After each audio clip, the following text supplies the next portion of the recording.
저희 집안에는 저희 할머니를 통해서 복음이 들어왔습니다.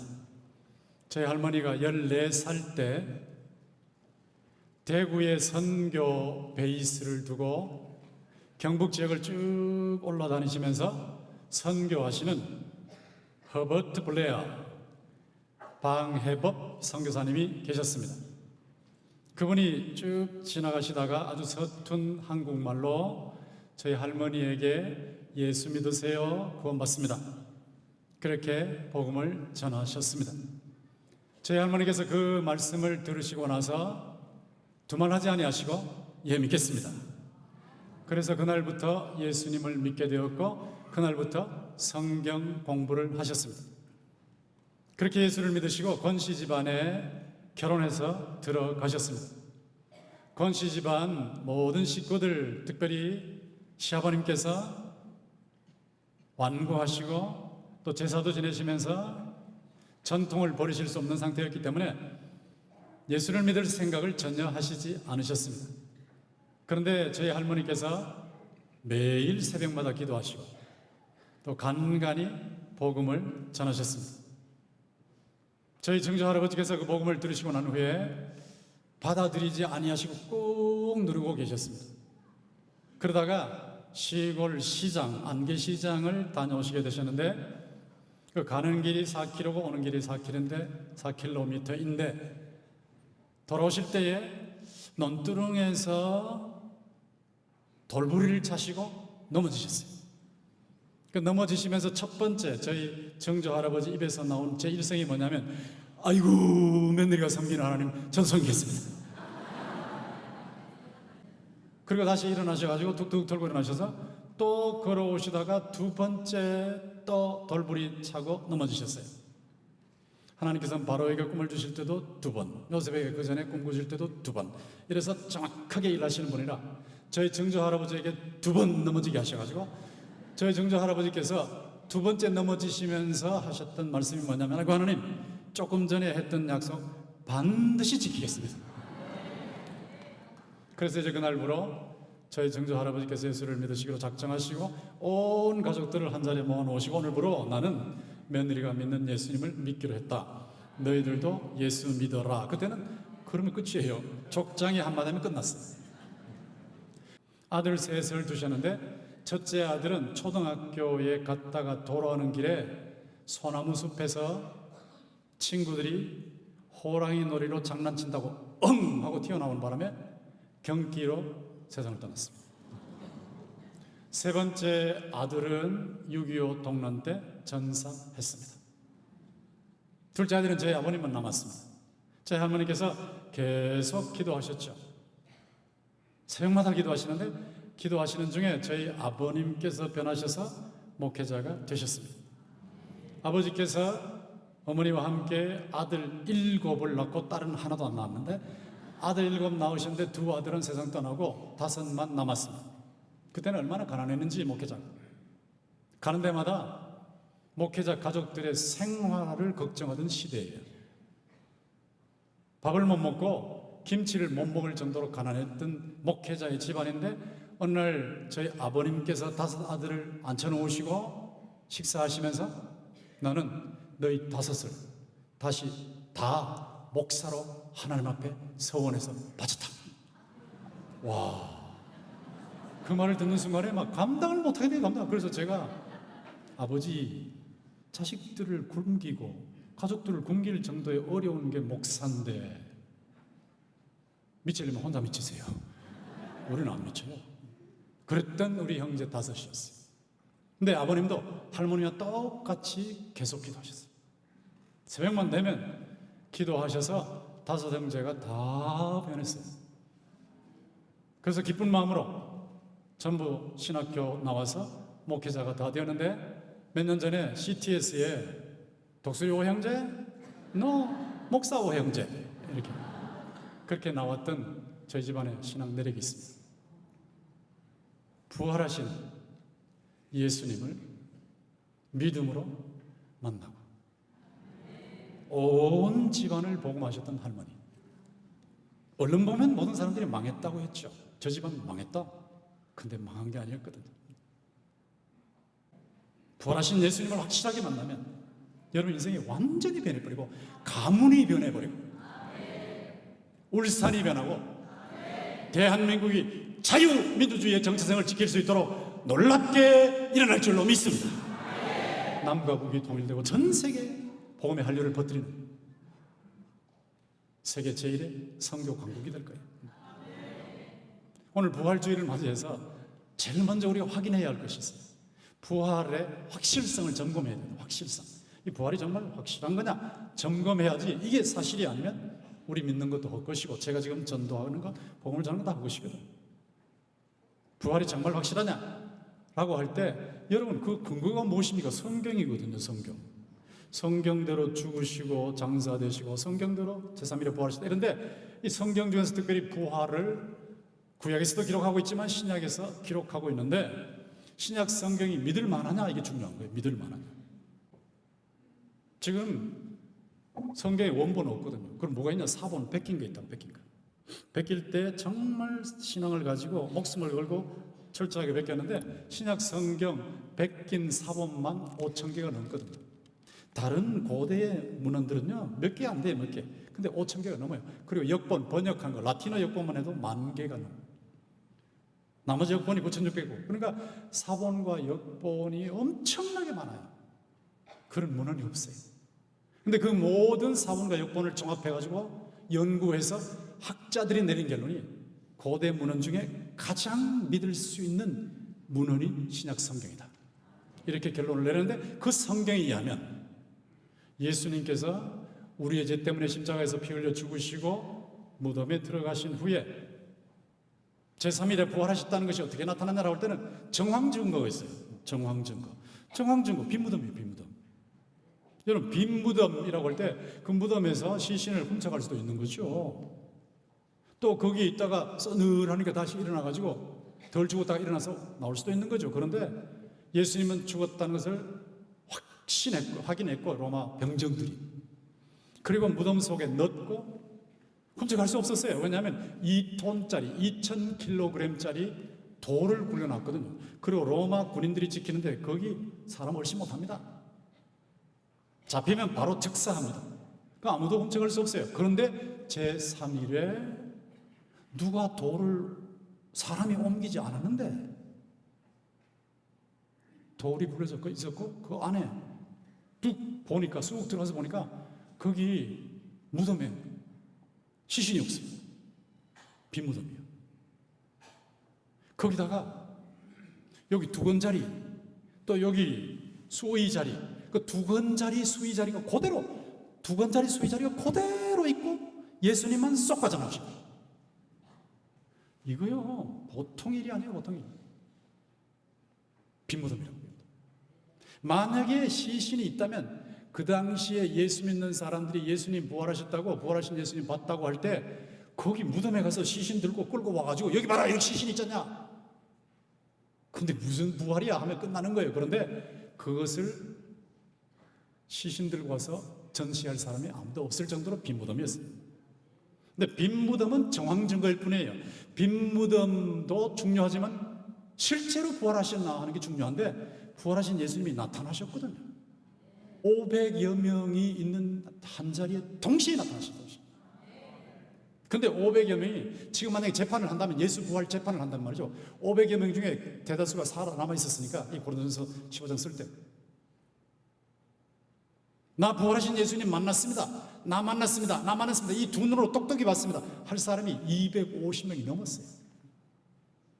엄청나게 확실한 부활하신 예수님이 현현 나타나신 사람. 이걸 놓고도 부인할 수가 없는 거예요. 학자들이 정직하다면. 거기다가 부활하신 예수님을 믿고 따르는 목숨 걸고 전파하는 교인들로 구성된 교회가 생겼어요.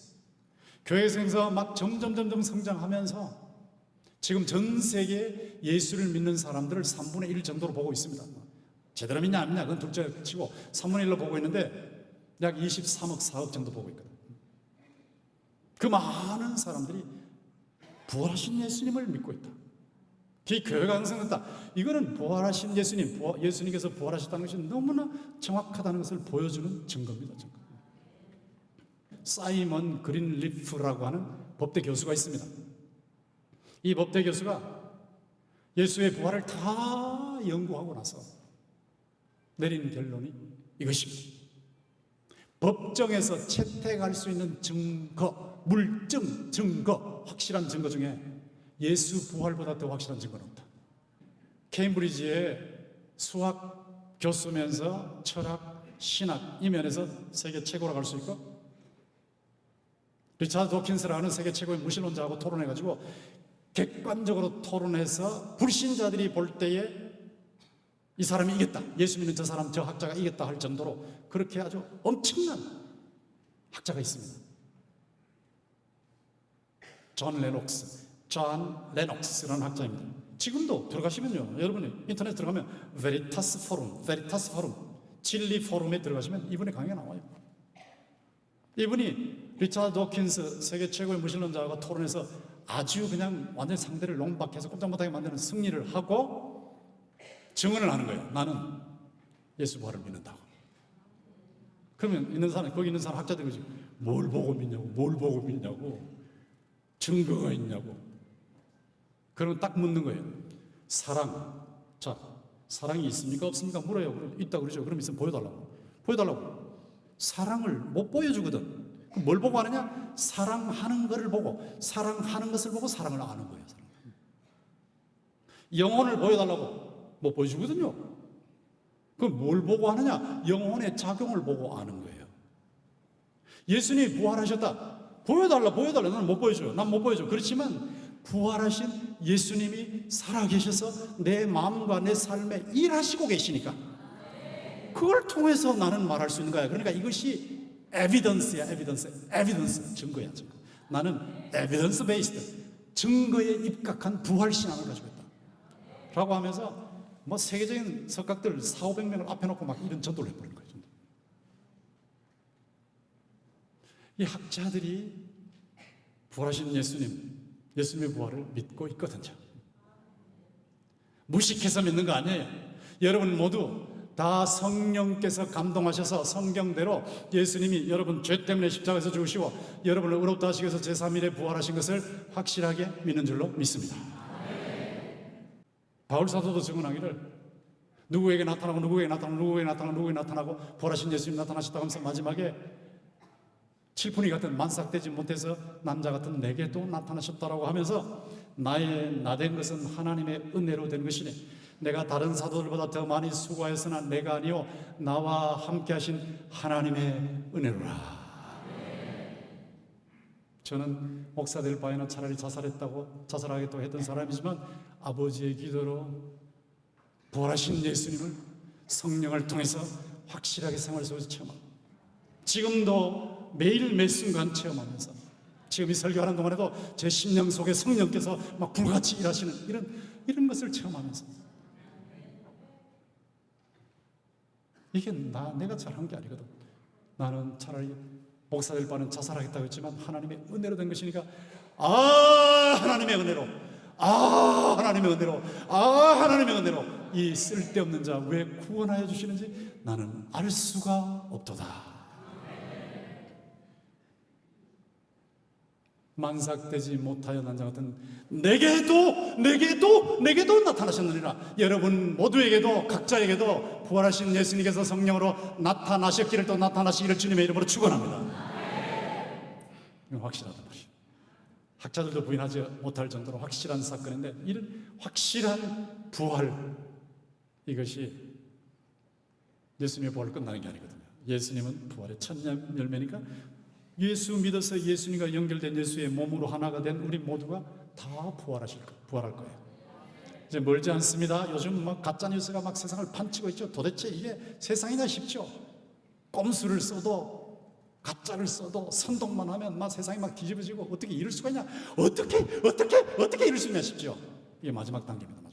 주님 오시기 직전 마지막 단계로 지금 막 최종 심판을 향해서 최후 종말을 향해서 막 달려가고 있는데 우리에게는 실망할 이유가 하나도 없어요. 왜냐하면 주님께서 멀지 않는 장래에 재림하셔서 나팔 소리와 함께 우리가 이제 변화가 될 텐데 엄청난 변화가 일어날 겁니다.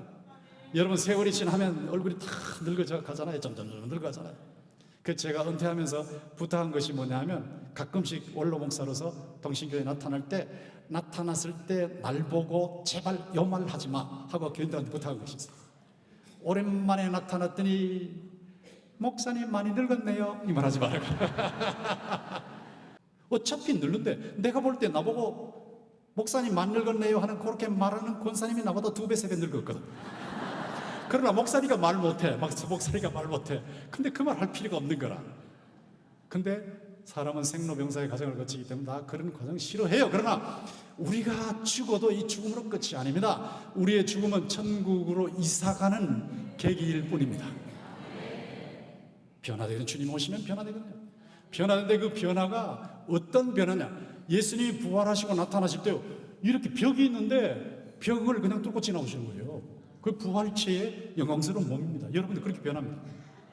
주님이 저 위에 나타나시면요, 우정교회 이거 저게 건물이 있고 뭐 벽이 있으니까 못 올라가는 거 아니에요. 천정이 있으면 못 올라가는 거 그냥 뚫고 올라가 버리는 거예요. 그 영광스러운 몸이에요. 썩지 아니할 몸으로 변화가 일어나요. 죽지 아니할 몸으로 변화가 일어나요. 하늘에 속한 몸으로 변화가 일어나요. 강한 몸으로 변화가 일어나요. 천국 생활을 할 수 있는 몸으로 변화가 일어나요.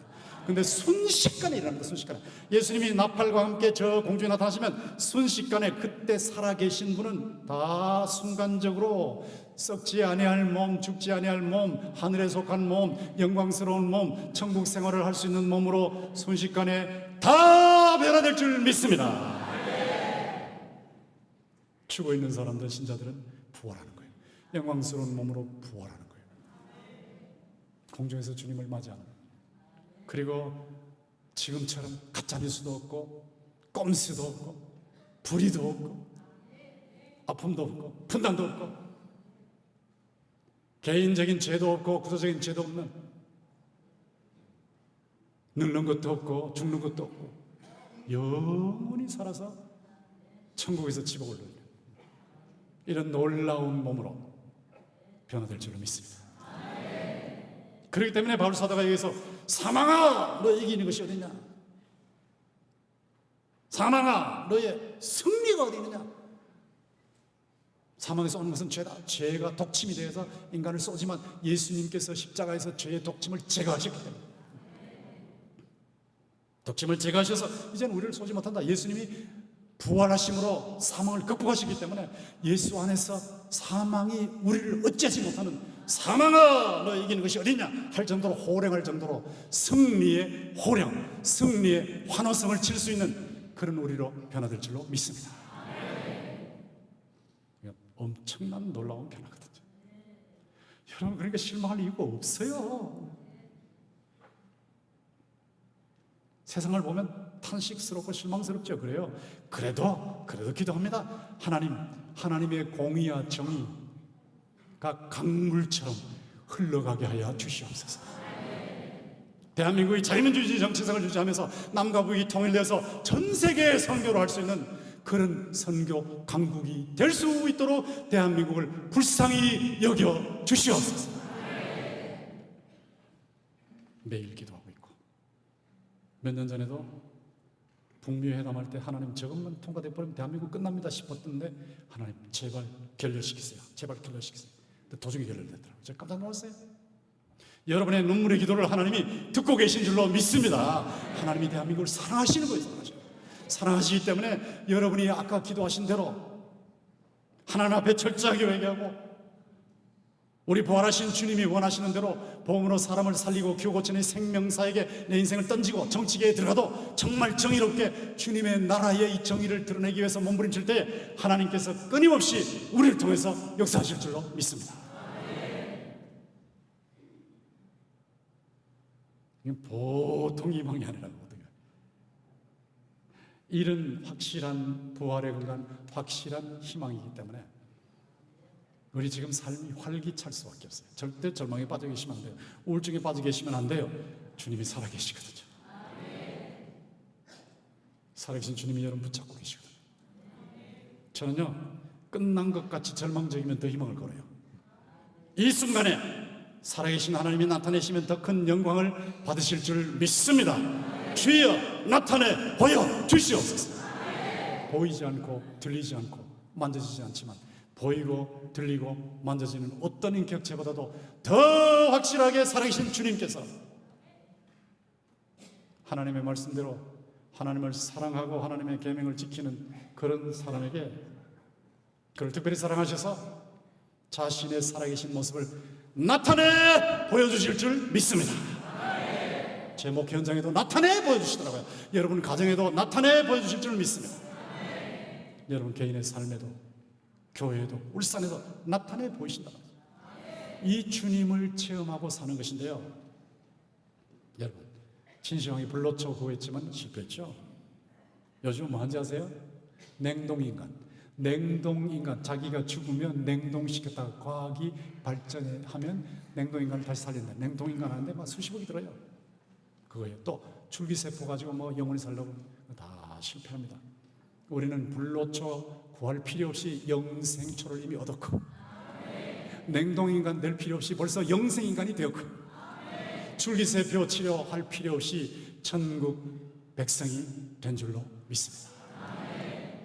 그렇기 때문에 우리가 이 감격스러운 신앙을 가지고 오늘의 현실 속에서 힘차게 살아야 되거든요. 여러분 이제 나가시면서 결혼 2개씩 받으신다는데 2개씩 받으셔가지고 이렇게 전도하시면서 가실 텐데 이게 무슨 의미가 있을까? 안 그래요. 안 그래요. 하나님이 역사하시면 어떤 일이 날지 몰라요. 허버트 블레어 선교사님 그냥 지나가시면서 예수 믿으세요, 구원받습니다, 서툰 한국말로 이렇게 한마디 하셨는데 저희 할머니 예수 믿고 우리 집안이 완전히 바뀌어버렸잖아요. 이게 복음을 전하는데 그냥 전하는 게 아니거든요. 왜 복음 전하는데 안 되느냐 할 때 저는 이거를 음식점 용어로 사용하는데 맛 정말 좋아요. 맛 정말 좋아요. 이러면 되거든요. 맛 정말 좋아요. 이게 전도 방법이에요. 이게 사명 감당 방법이에요. 맛이 뭐냐? 그리스도인의 맛, 그리스도인의 맛, 생활의 맛이거든요. 바로 살고 사랑하면서 살고 남들한테 희생하고 도와줄 줄 알고 절망하지 아니하고 막 이런 맛이 있어야 된다. 맛. 정이 뭐냐? 사랑이요, 사랑. 조그만 사랑을 베푸는 조그만 사랑. 조그만 사랑을 베풀어도 그게 감동이 있는 겁니다. 정이에요. 말은 뭔가? 말로서 예수 믿으세요? 고맙습니다. 이 말이에요. 그러면 좋아요라고 하는 변화가 일어나요. 변화의 관점, 제가 예수를 믿었더니 이렇게 변화가 일어났습니다. 우리 집안이 이렇게 변화가 일어났습니다. 하나님이 맛, 정, 말, 좋아요. 이거 하시는 거예요. 아무것도 아닌 것 같은데요. 이렇게 하실 때 복음엔 하나님의 능력이 있거든요. 하나님의 지혜가 있기 때문에 아무것도 힘이 없는 아무것도 아닌 것 같은데 어리석어 보이고 무능해 보이는 이 복음을 여러분이 삶으로 사랑으로 생활로 전하시면 여러분의 가족과 친척과 친구와 이웃과 울산 시민들과 우리 국민들과 전 세계 선교제 사람들이 주께로 돌아올 줄로 믿습니다. 이 사명을 감당하면 돼요. 지금 전 세계 어딜 가든지요 한류가 대단합니다. 제가 1984년 영국에서 박사학위 논문 쓸 때 그때 금진호 상무부 장관이 공항에 왔는데요. 여기 뭐 영국에서는 뭐 국장이 나간다나 영접하러나 기가 막혔어요. 기가 막혔어요. 케임브리지에서 논문 쓸 때 보니까 케임브리지 도시 전체에 한국 사람이 안 보이는 거예요. 너무너무 그리울 정도로 안 보이는 거예요. 제가 그래서 경찰서 가서 한국 사람 몇 명이냐고 보니까 28명이더라고요. 우리가 들어가서 부부가 돼서 30명이 됐어요. 근데 일본 사람들은 막 가득한 거예요. 가득한 거예요. 그러니까 일본이 나타나면 막 영국이 박수하고 난리 났어요. 그런데 지금은요 안 그렇습니다. 지금은 세계가 뒤집어졌습니다. 한국 사람들이 뭐 K-드라마니 K-푸드니 뭐니 해가지고 뭐 저보다 여러분 더 잘 아시죠. 어딜 가든지 막 엄청난 그 한국에 대한 이런 존경심도 있고 호기심도 있고 이 변화도 일어나고 어떤 나라는 말이요 영국에서도 막 그런 일이 나고 있는데 중고등학생들이 막 한글 배우겠다고 난리를 치고 막 이 난리 이런 정도가 됐어요. 이렇게 놀라운 한류가 일어나는 것은 역사의 핸들을 잡고 계신 하나님께서 이 핸들을 통해서 뭔가를 작업하시려고 하신단 말이에요. 이 작업이 뭐냐면 남과 북이 자유민주주의 복음으로 통일되어서 통일된 저국이 전 세계에 복음의 한류를 퍼뜨리게 하시는 줄로 믿습니다. 여러분, 부활하신 예수님을 생활 속에서 만나시면서 감격 속에서 이 사명을 잘 감당하시기를 주님의 이름으로 축원합니다.